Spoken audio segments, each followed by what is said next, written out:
The levels of corruption in Angola have gone so high.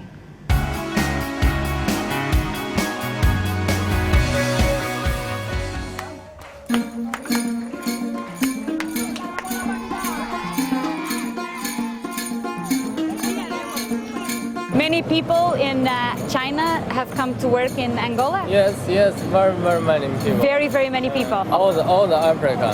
All over Africa. Yes. It's been called an invasion, neocolonialism, or my favorite, the Great Chinese Takeout. Hoping to secure resources to feed its booming economy, China has come to Africa in a big way. Billions in Chinese investment and hundreds of thousands of Chinese workers are flooding into the poorest corners of the continent. Sudan, Congo, Nigeria, Zambia, Angola are just some of the countries that are seeing a growing Chinese presence. As an Angolan, I think it's the best thing to ever happen in the last maybe 30 years. The Chinese, they don't care about transparency, they don't care about corruption, they don't care about human rights. Oh, the two countries, two cultures is really different.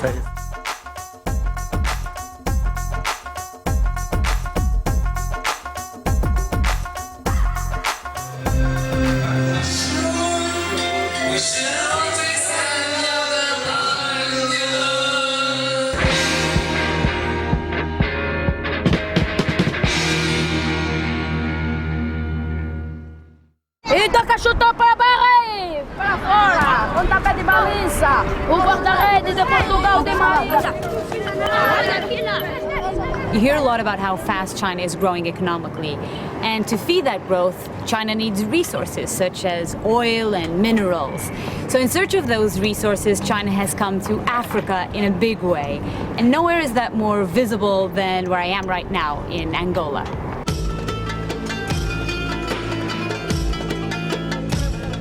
Until recently, Angola was probably best known as home to one of Africa's longest-running conflicts. For 3 decades, it was embroiled in a bloody civil war. In 2002, the fighting finally came to an end, but the war took its toll. By most measures, Angola is today one of the poorest and least developed nations in the world. But when it comes to resources, Angola is rich. The country is loaded with diamonds, minerals, and most importantly, it has become one of the world's fastest-growing oil producers. So you see that pink building over there? That's the headquarters of the Sonangol, which is the state oil company. Since the end of the war, a lot more oil is being produced and a lot more money is flowing in. So now they're building the new headquarters, which is the big glass building right behind it.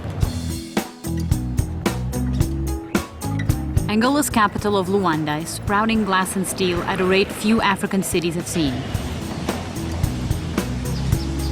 Cranes clutter the skyline and ships carrying construction materials are backed up at the harbor because the city's port can't unload the cargo fast enough. 5 years after the end of the Civil War, Angola now boasts Africa's fastest-growing economy. There's no country in the world that has gone through 30 years of war, then achieve very fast-growing recovery economically. It's an economical miracle. But Angola's economic miracle owes itself as much to the country's oil wealth as it does to China, who in exchange for raw materials and energy is pouring billions of dollars and thousands of its own workers into the country. In just a few short years, Angola has surpassed Saudi Arabia to become China's largest oil supplier, and it's now China's largest trading partner in Africa. But perhaps most significantly is that Angola provides a powerful example of how China is now challenging the West and its centuries-old dominance in Africa.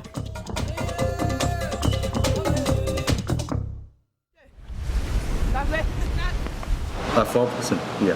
Mr. Lean is the owner of this restaurant, and Mr. Lean has been here for 11 years in Angola, and he was the 4th Chinese person to arrive in Angola, he says. I remember in 1997, I heard the embassy talking about 200 and 300 Chinese people in Angola. Now about 40,000. Wow. Mr. Lin's estimate is likely conservative. Many put the number of Chinese in Angola at least double that. Either way, in just 10 years, the number of Chinese went from just a few hundred to tens of thousands. And while that may be good news for Mr. Lin's business, he now also has more competition.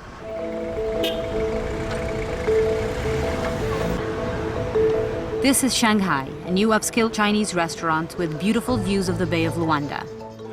And this is Simão, Shanghai's owner. Por que você decidiu abrir restaurante chinês? Devido à grande influência de chineses, então lembrei-me de abrir o restaurante porque havia uma certa necessidade de ter comida para eles. É um restaurante que tem capacidade para 450 lugares sentados. He says he has 7 private rooms here for karaoke, and they're singing right now.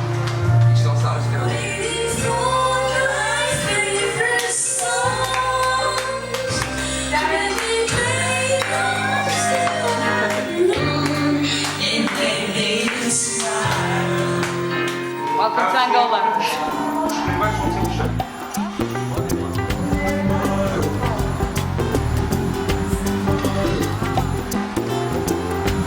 Apart from the fish, the meat, and the salad, everything else is imported from China, including the equipment. Also imported is the labor. Simão brought over 16 Chinese workers to help him run the restaurant. But Shanghai is a private enterprise. Small potatoes compared to government contracts that employ the majority of Chinese laborers working in Angola. Are you the manager? Yes. Where are you from in China? I'm from Beijing. All of All us of you from Beijing? Wang Guijun has been in Angola for 7 months. He's been working on this building. It's 25 stories high, and it will be completed in 5 months. And 5 months. he's saying it's very fast for Africa, but normal for China. Yes. The flashy gold glass building that Wang is working on is a bit of a curiosity for Luandans. Nunca vi uma construção que a placa é metal embaixo, chapa. Eu não sei se oferece boa segurança ou não. But this structure is the epicenter of China's presence in Angola. So this is going to be the headquarters of the China International Fund, which is a Chinese fund management company that has invested billions of dollars in Angola to build roads, the new airports, the rehabilitation of railroads all throughout the country. This is going to be their headquarters. It's supposedly the tallest building in Luanda, and it sort of shows the commitment of China to invest in this country, in Angola. The China International Fund is one of the main lenders to the Angolan government. They've contributed a large portion of the estimated $6 to $11 billion in loans that China has extended to Angola to help rebuild the country.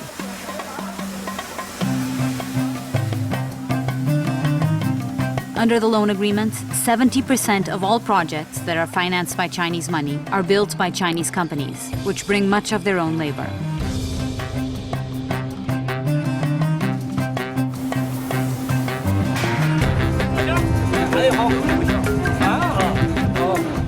Why did they come to Angola?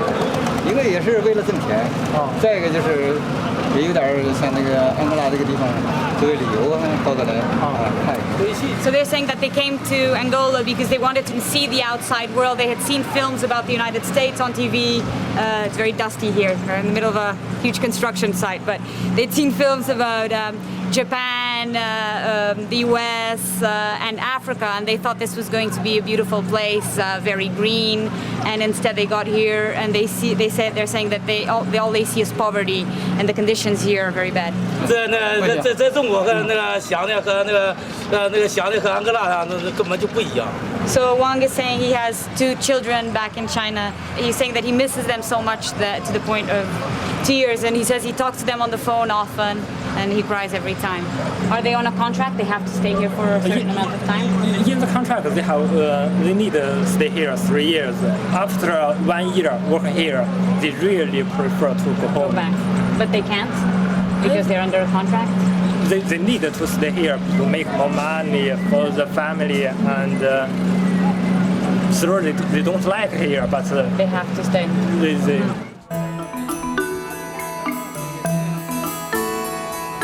Chinese laborers stand to make 3 times more working in Africa than in China. But the growing number of Chinese in Angola has many people worried that ordinary Angolans are being left out. Nacional praticamente não faz nada, porque ele está a fazer tudo, como está vendo. The Chinese, they bring the money and they also bring the equipment, they bring all the material and the workers. That doesn't allow much development in Angola. So it doesn't contribute for the reduction of unemployment levels. Since the end of the war, Angola has been plagued with rampant unemployment. Most young people scratch out a living in the informal sector. Many, ironically, hawking cheap Chinese-made goods on the street. And even those Angolans who do find jobs with Chinese companies say that they are only offered the lowest positions. O angolano trabalha como ajudante, pode ter profissão, mas deles é mais elevado do que do angolano. Ganham 500 kwanza. E eles ganham mais? E eles ganham a mais.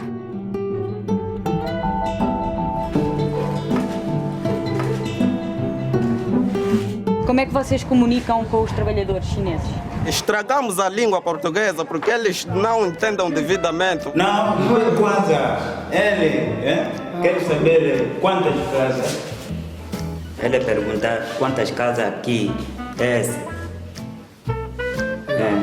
Quando? Quando? Quantas casas? Não entendo. E sabes os nomes das pessoas com quem trabalhas, dos chineses com quem trabalhas? Os chineses, claro que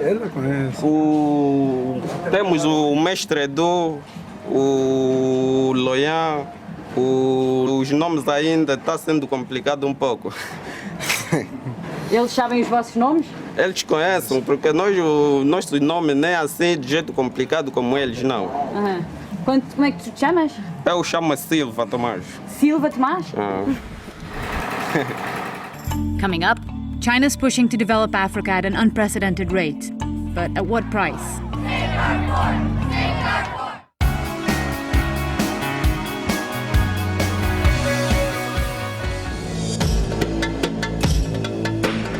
After 30 years of civil war, Angola was a poor and broken country. Like many war-torn nations in Africa, it turned to the West for loans to help it rebuild. But the aid could not be secured. Then, in stepped China, with cash and few of the strings that are traditionally attached to loans from the West.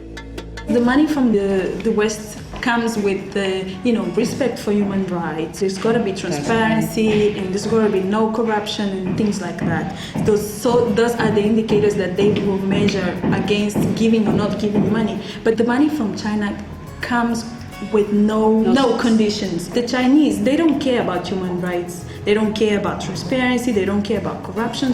Chinese came in without any preconditions. They came to us with open hands. They didn't come to us and say, look, you third world African country, you have to do this, because we are telling you. They came to us and said, hey, look, let's work together. We are equals, and let's do business. China offers many African leaders a clear alternative to doing business with the West. Based on a policy it calls mutual respect for sovereignty, Beijing promises not to interfere with another country's internal affairs. In other words, it's just business. The policy has drawn fire from human rights groups, especially in relation to China's dealings with Sudan, whose president, Omar al-Bashir, has been charged with war crimes over the genocide in Darfur. But back in Angola, we went to see how China's "it's just business" approach is not only transforming Angola's capital, Luanda, but also the farthest corners of the country. We just left Luanda, and it's incredible. As soon as you get out, you see almost no one. Outside of the main cities, the whole rest of the country has had no development because of 30 years of civil war. And we're heading down the coast, a nice little safari, but instead of lions and elephants, we're on the lookout for Chinese workers, because they're the ones who are building most of the roads and the railway systems. One of the problems that we faced from the outset was that the pace of development projects in Angola is moving so quickly that it's difficult to track down the Chinese workers. One week they'd be building a road through the savannah, and the next they'd be gone. So we decided to stop off at a local village to see if we could get some directions.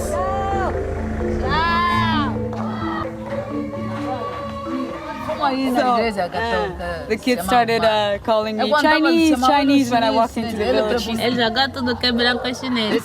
Vivem com chinês aqui na área. Não moro com chinês. Estava grávida, o pai da moça lhe perguntou, disse, é do chinês. Agora, o pai foi queixar no chefe do chinês. Chamou todos que estavam a trabalhar, meteu assim na bicha. A moça não conseguiu distinguir quem é esse. Tá vendo? Ficou mesmo assim. Todos são parecidos. São parecidos. Onde é que eles vivem? Vivem ali. Quem vai assim para a estrada, depois encontra onde eles vão.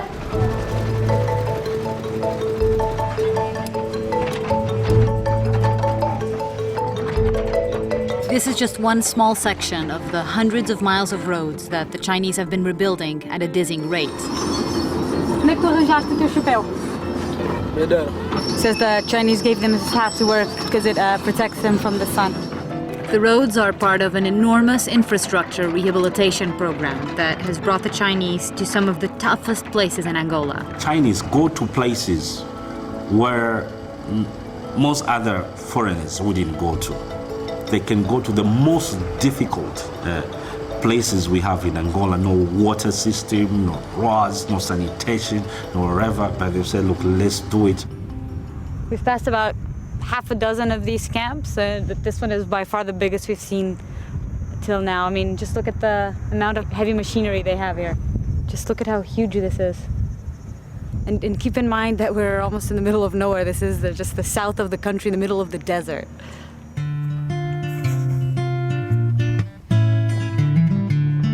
Only a few months ago, our road trip would have been a long, bone-rattling journey. But with the roads being paved, travel time has been cut significantly. Still some work to be done, huh? Yeah, this is a little detour because they're building the road next to this one here. Oh, it's good that we have a 4x4.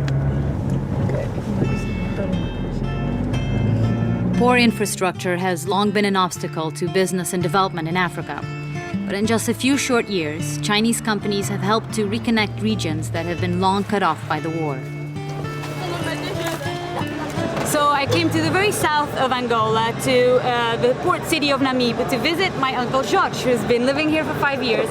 He manages a fishing company here.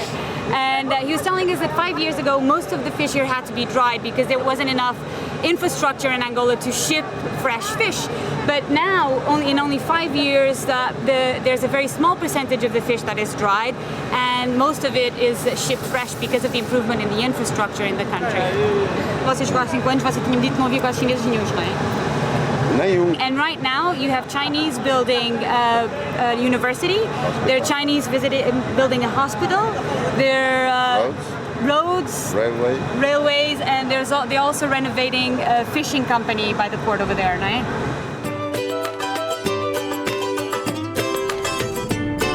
But the biggest project here in the south is still in the works. During the colonial times, the Portuguese built a railway that went all the way to the interior and brought iron here to the port. And during the Civil War, most of these railways all around the country were destroyed. And now the Chinese are rebuilding the railways and the roads to open up the interior and to gain access to raw materials. The railway in Namibe is part of a network of more than 1,600 miles of track that the Chinese are rebuilding across Angola.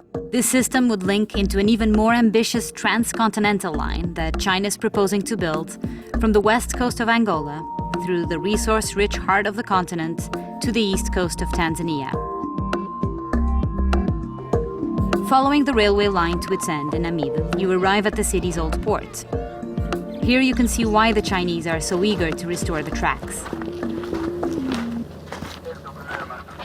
This is it. This is iron ore. This is a very important raw material used for building. And there's a lot of it about 300 miles away from here in the Jamba mines.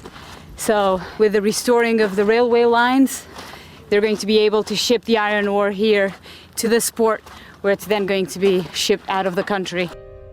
These giant piles of ore represent the payback that China is betting all of its investment on. Not just in Angola, but all across Africa. All the loans, all the projects, all the hard work will hopefully lead to a big payoff in resources. But China's plan has many concerned. Coming up, who really stands to gain from China's huge investments? I think it's not beneficial for the people. The levels of corruption in Angola have gone so high.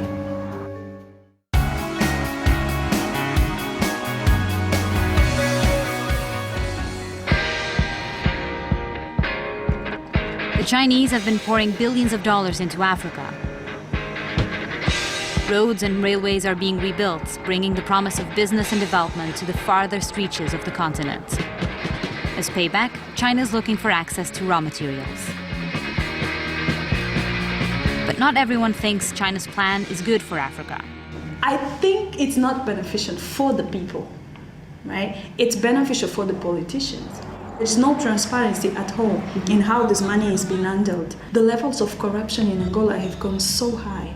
Angola ranks as one of the most corrupt countries in the world, according to Transparency International. And many worry that the huge Chinese loans are making the country's leaders even more corrupt. We have a Portuguese expression here that say, eles comem tudo e não deixam nada. They eat everything and don't leave anything for other people. This is easy money, and you don't need to be accountable, you don't need to have good governance. Angola wouldn't be the first resource-rich country to watch the promise of development slip away because of corruption and bad governance. But it's hard to argue that the Chinese aren't helping to get things done. Some good things. We're going to put our helmets on and enter the new hospital. Ah, farmácia também aqui. So this hospital cost over $9 million to build, and the health ministry here has a project to build 6 of these hospitals all around the country, and they're all going to be built by Chinese companies. I mean, everything that you see here came from China. The light, the ceramic tiles, all of this. the cement, China. also from China? Yes. Everything. Everything. The paint? Yes, everything. Everything. Everything. I can say everything. Even the freaking nails are from China, he's saying. The evidence on the ground is that we've got roads, we've got bridges, we've got schools, we've got hospitals. All this development and the friendship that the Chinese have brought to us, we cannot really complain. For sure, the road to recovery is still long, and it remains to be seen how much impact China's investment will have on the millions of Angolans who live in poverty. It also remains to be seen if China will continue with its no-strings policy as it becomes more and more invested in the continent. But what is clear is that China's growing presence in Africa is making Western countries take notice. They're saying, wait a minute, I mean, Chinese, we knew Africa first. We've been there. I mean, we cannot allow them, to take everything. That's what we want. We want competition. The more competition, the better for us. We want to make this country an example. What that example will ultimately be depends on who you speak to. For some, it will be of an opportunity squandered. If we don't change the way we are managing this money, this boom in Angola, 15 years down the line, we'll still be a poor country in Southern Africa. But for others, it will be an example of a new beginning. Eles são o povo certo para estar aqui, para ajudar o desenvolvimento de Angola. Eu acho que se nós continuarmos nesse ritmo, daqui a mais uns 10 anos, Angola vai estar diferente, sinceramente.